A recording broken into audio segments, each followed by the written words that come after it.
नमस्कार दोस्तों, एक बार फिर स्वागत आप सबका उत्कर्ष यूजीसी नेट चैनल में। मैं अनिल बेंदीरत्ता, आपका फ्रेंड फिलोसोफर गाइड, वापस आपके सामने हाजिर हूं एक बार फिर एक नए सेशन के साथ। दोस्तों, आज जो सेशन मैं स्टार्ट करने जा रहा हूं, ये सेशन आपको अब रोज़ाना मिलेगा और ये सेशन आपको इतना फ़ायदा देने वाला है। बोर्ड पर आपने पढ़ लिया होगा क्या सेशन है, ये थंबनेल में भी देख लिया होगा आपने। हमारे जितने भी प्रीवियस ईयर के क्वेश्चंस हैं, इस साल के, इससे पिछले साल के, उससे पिछले साल के, जो रीसेंट क्वेश्चंस आए हैं, उन क्वेश्चंस की आपको यहाँ पर सॉल्यूशन हम लोग देंगे।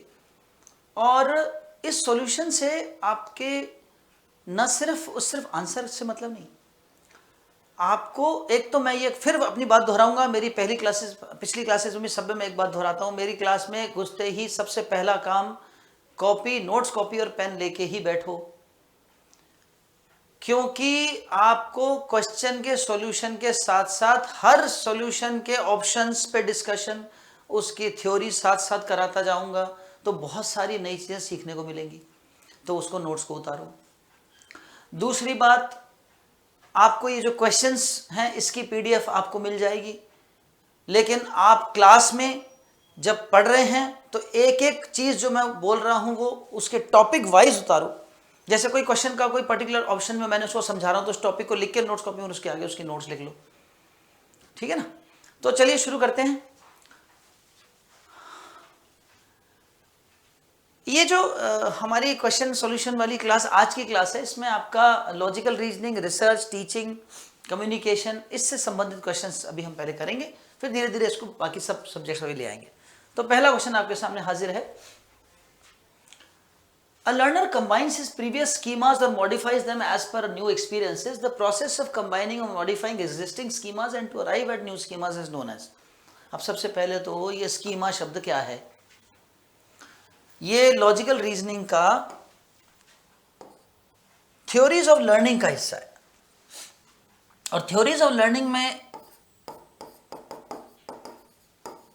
एक बहुत फेमस, इस सदी का महानतम साइकोलॉजिस्ट जॉन प्याजे ने एक थ्योरी दी थी, theory of cognitive development.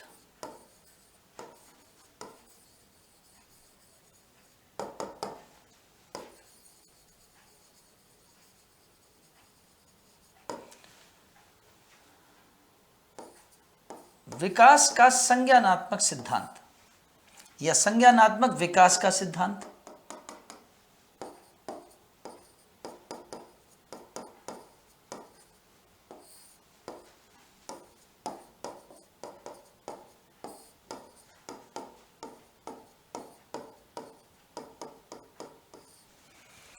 Important topic है। इस टॉपिक पर लगभग हर साल क्वेश्चन पक्का आता है।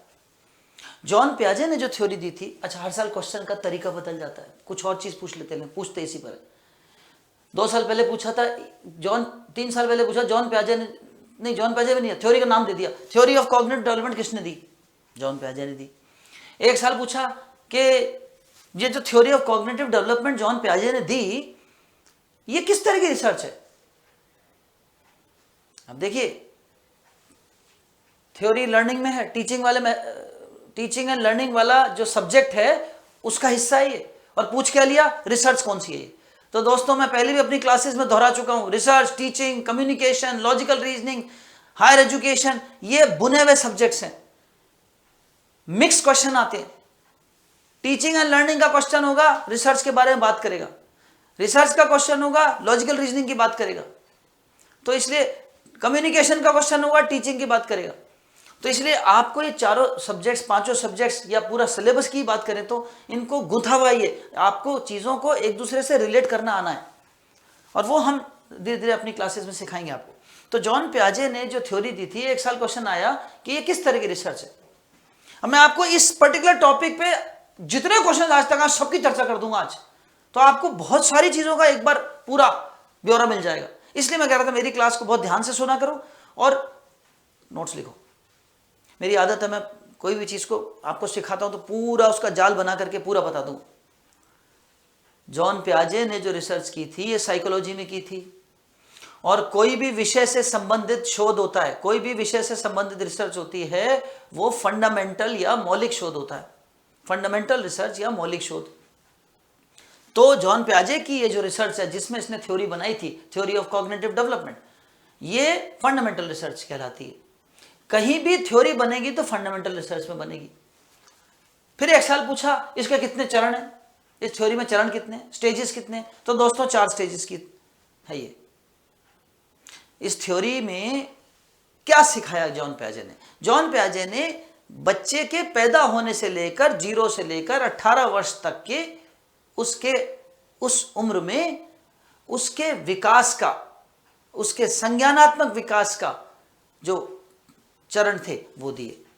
कॉग्निशन शब्द का मतलब होता है एनीथिंग रिलेटेड टू नॉलेज और रीजनिंग एबिलिटी और थिंकिंग एबिलिटी। संज्ञान शब्द जो आया वो ज्ञानात्मक से आया, और ज्ञानात्मक शब्द कहीं भी दिख गया आपको या संज्ञानात्मक शब्द दिख गया तो संज्ञान का मतलब होता है कोई भी ऐसी चीज जिसका लेना देना ज्ञान से, सोच से, तर्क से है। तो संज्ञान का मतलब ये होता है। तो बच्चा कैसे सीखता है, लर्निंग का प्रोसेस क्या है उसका? 0 से 18 साल तक के उसके लर्निंग के प्रोसेस में 4 चरणों में लर्निंग होती है। पहला चरण सेंसरी मोटर स्टेज 0 से 2 साल के बच्चे की होती है। फिर दूसरा चरण होता है जो 2 से 7 साल का बच्चा, फिर तीसरा चरण 7 से 12 साल, और फिर चौथा चरण 12 से 18। तो ये 4 चरणों में बटा है। तो ये भी पूछ लिया साहब कितने चरण है। फिर एक साल क्वेश्चन पूछ लिया कि जॉन पियाजे ने जो थ्योरी दी थी, एक साल तो ये पूछा था स्कीमा शब्द किसने दिया, तो स्कीमा भी जॉन पियाजे ने दिया। जॉन पियाजे ने अपनी थ्योरी में एक शब्द यूज किया, स्कीमा। स्कीमा शब्द का मतलब क्या है यहां भी यूज किया गया। देखिए स्कीमास जो हैं ये क्या हैं दोस्तों? स्कीमा जो है ये बिल्डिंग ब्लॉक्स कहलाते हैं, और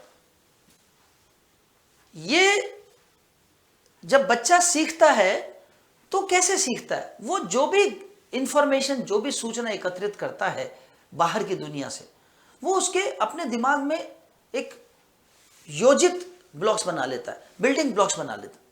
उस बिल्डिंग ब्लॉक्स को कहते हैं स्कीमा। और वो स्कीमाज में उसकी याददाश्त या उसके ज्ञान की तह लग जाती है, और अब उस ज्ञान से जब वो आगे और नया ज्ञान लेता है तो वो नया ज्ञान को पुराने ज्ञान के साथ अडेप्ट करता है, अनुकूलित करता है। उस अनुकूलन में, अडेप्टेशन में 2 स्टेप्स होते हैं। एक स्टेप होता है असिमिलेशन, एक होता है अकोमोडेशन, है ना। अकोमोडेशन मतलब समायोजन, और असिमिलेशन यानी आत्मसातकरण।